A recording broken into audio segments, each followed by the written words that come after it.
အားလုံးမင်္ဂလာပါဓမ္မ sharing page မှာပြန်လည်ပြီးတော့ကြိုဆိုပါရစေ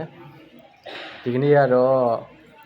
အောက်တိုဘာလ1ရက်နေ့ဖြစ်တယ်ပေါ့နော်10လပိုင်း1ရက်နေ့ဖြစ်ပါတယ်ဦးဇင်းတို့တက္ကသိုလ်ရဲ့ဒါနောက်ဆုံး4လတစ်ဖြတ်ဖိုင်နယ်ဖြည့်ခြင်းဖြစ်ပါတယ်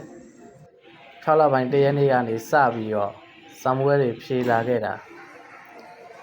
သင်ကြားရေးတွေစလာခဲ့တာပေါ့နော်ဂျားထဲမှာမေထန်းစာမွေးတစ်ခုဖြည့်တယ်အဲ့ဒီနောက်မှာဒီဖိုင်နယ်စာမွေးဖြည့်ကြတယ်ပေါ့နော်အဲ့တော့ဒီထဲမှာဒီပလိုမာ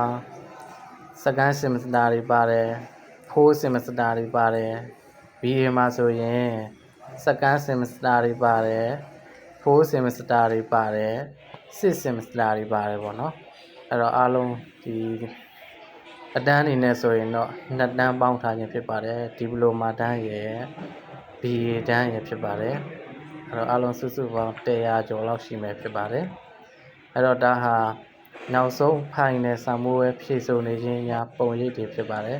ဒီစာမိုးဝဲဖြည့်ပြီးပြီဆိုရင်အောက်တိုဘာ1ရက်နေ့ကနေ4ရက်နေ့ထိဖြည့်ရမှာပေါ့နော်4ရက်နေ့ဖြည့်ပြီးပြီဆိုရင်ဒီ9ရက်နေ့မှာနက်ခင်းပိုင်းတန်ရှင်းလုပ်တဲ့ပြီးတော့ကျောင်း9ရက်ပိတ်မယ်ပေါ့နော်အဲ့တော့ကျောင်း9ရက်ပိတ်တဲ့ပြီးတော့10လပိုင်း15ရက်နေ့ပြန်ဆုံသင်ကြားရေး16ရက်နေ့ပြန်စမယ်16ရက်နေ့ပြန်စပြီးတော့နောက်တစ်ခါ2လပိုင်းမှာနောက်ဆုံးဖိုင်နယ်စာမှုရပြန်ဖြေကြမှာပေါ့နော်ဒါတက္ကသိုလ်ရဲ့တစ်နှစ်တာလဲပတ်မှုပဲဖြစ်ပါတယ်အဲ့တော့အားလုံးဒီစာဖြေနေတဲ့ပုံရိပ်လေးတွေကိုကျညိုစရာပွားနိုင်ရန်တင်ဆက်ပေးခြင်းဖြစ်ပါတယ်အားလုံးစိတ်ချမ်းသာခြင်းကိုယ်ဤချမ်းသာခြင်းနဲ့ပြည့်စုံနိုင်ကြပါစေဦးဇင်းရဲ့ဓမ္မ sharing page လေးကိုလည်းပဲ subscribe လုပ်ပေးကြပါလို့တောင်းဆိုပါတယ်